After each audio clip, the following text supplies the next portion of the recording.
A waitress is unfairly fired after helping Congressman Nikolas Ferreira during her shift. The next day, she receives surprising news that completely changes her life.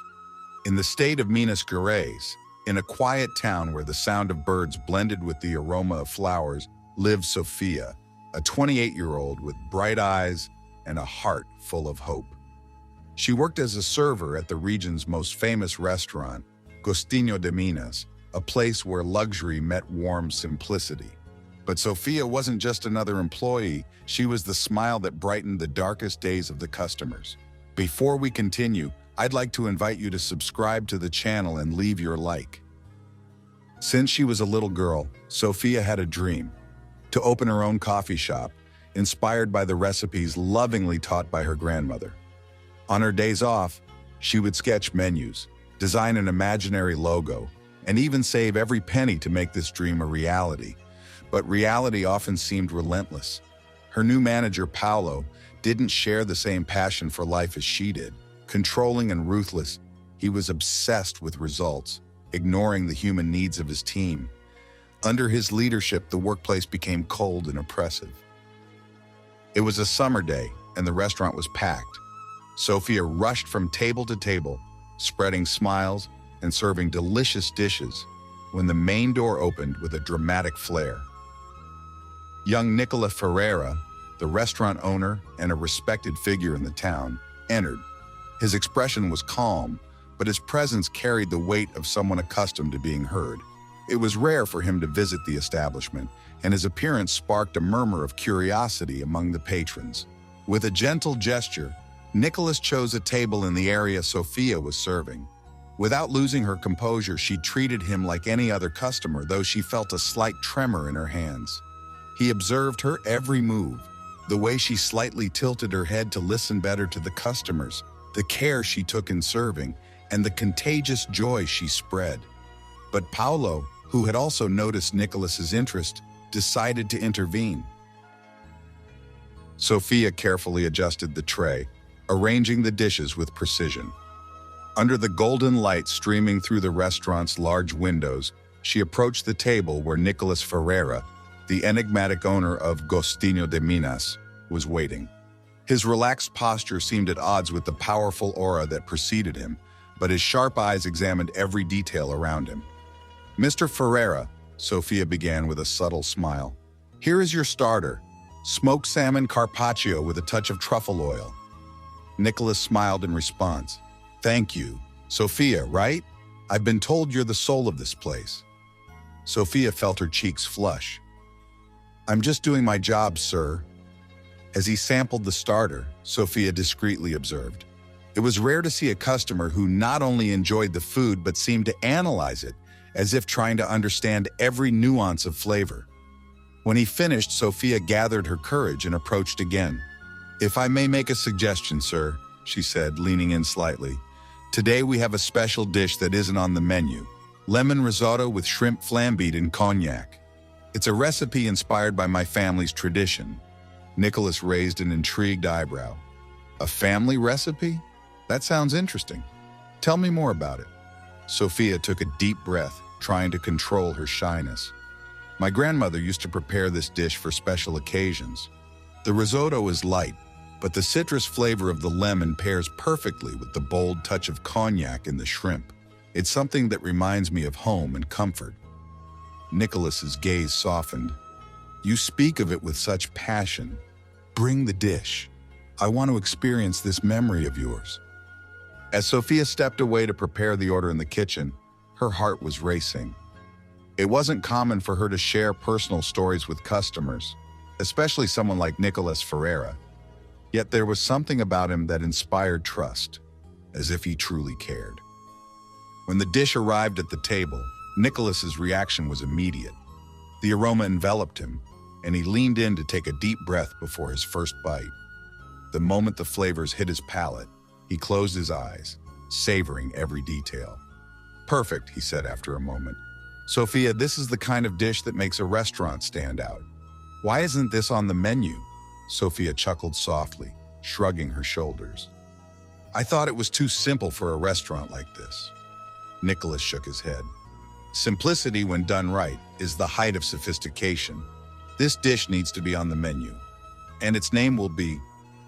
He paused, looking at her with a smile. Sophia's risotto. Surprised, Sophia was speechless for a moment. I don't know what to say. Say yes, Nikolas replied, a determined glint in his eyes. This restaurant needs dishes with soul like this risotto, and you just brought that here. In that moment, Sophia realized her passion for cooking wasn't something small or insignificant. It was her signature, her essence, and Nikolas had seen that in her. That risotto didn't just make it onto the menu, it became the most requested dish at the restaurant. But more importantly, it marked the beginning of a new chapter in Sophia's life, a time when her voice and talent would finally be recognized. Sophia finished serving Nikolas, trying to conceal the joy that overflowed in every gesture. Talking to the owner of the restaurant, that usually distant man, made her feel acknowledged in a way she had never experienced before. Nikolas, with his serene demeanor, listened attentively as she described the special dish. The sparkle in his eyes seemed to reflect her enthusiasm, and that small moment of connection made Sophia's heart beat faster. But not everyone in the restaurant shared that sentiment. Paulo, the manager, watched from a distance, his face hardened. The scene before him felt like an insult. Sophia's easy smile, the way she interacted with Nikolas, and the lightheartedness she exuded while working deeply irritated him. To him, Sophia was overstepping her bounds. Why does she have to act like she's charming the owner himself? He muttered under his breath, his fist clenched. After several minutes of watching the interaction, Paulo finally snapped. He approached the table with firm steps, his expression dark like an approaching storm. "Sophia, stop playing the star," he barked, his voice cutting through the air like a blade. "This isn't a stage for exaggerated displays of friendliness." The restaurant, which moments ago had been filled with laughter and murmurs of conversation, fell into a heavy silence. All eyes turned to them. Sophia felt heat rise to her face as she tried to come up with a response. I was just... Sophia began, her voice trembling, but Paulo didn't let her finish. "You're dismissed. Gather your things and leave right now," he declared, his voice cold and merciless. For a moment, Sophia stood frozen, her tear-filled eyes blinking rapidly to keep the tears from falling. The world around her seemed to collapse. But before she could react, a calm yet commanding voice rang out across the restaurant. "Paulo!" Nikolas rose from his chair, his movements slow but filled with determination. He looked at Paulo with a mix of disapproval and coldness. It is unacceptable to treat someone this way, especially such a dedicated employee like Sophia. Paulo was speechless for a moment, but quickly regained his composure, though his voice carried a hint of nervousness. "Sir, I'm simply ensuring the smooth operation of the restaurant." "Ensuring? By dismissing one of the most committed people here?" Nikolas countered, his voice low but piercing. The tension in the air was palpable. The customers, who had become silent spectators, held their breath. Sophia glanced at Nikolas, surprised by the unexpected defense, but she knew she couldn't stay there. "It's okay," she murmured, her voice trembling but filled with dignity. "I'll leave." She turned her back, trying to hold back the tears threatening to fall. Each step toward the door felt impossibly heavy, but she refused to look back. The restaurant remained silent as Sophia disappeared through the door, taking with her what felt like the warmth of the place. Nikolas, his eyes fixed on Paulo, stayed standing, his posture as rigid as a statue. "Paulo," Nikolas said, his voice quieter now but still firm, "your behavior has just cost this restaurant one of the best people we've ever had here, and that I cannot tolerate." As the air remained thick with the emotions of the scene, Sophia walked down the street with her head held high despite the pain. She knew she had lost something important, but deep down, there was one consolation. She had stayed true to herself, and no one could take that away from her. That night, Sophia cried. She cried for the unfair treatment, for the dreams that seemed farther away than ever, and for the uncertainty of the future. But as they say, it's always darkest before the dawn. The next morning, her phone rang. It was Nikola. "Sophia, please come to the restaurant. I need to talk to you in person." Reluctant but intrigued, she agreed. Upon arriving, she was greeted by Nikola with a warm smile and a sincere apology. "I failed you yesterday, but I want to make it right," he said, offering her a cup of coffee. With his eyes fixed on hers, he revealed the real reason he had visited the restaurant the day before. "I was looking for someone special to take on a new challenge. And yesterday, I was sure that person was you." Sophia couldn't believe what she was hearing. Nikolas explained that he wanted to hand over the restaurant's management to someone with her passion and charisma. "But that's not all," he continued. "I want to transform Gostinho de Minas into something bigger, something that represents the values you carry with you. And I want you to lead that transformation." Sophia was in shock. Her first reaction was to doubt herself. But Nikolas believed in her, and more importantly, he encouraged her to believe in herself.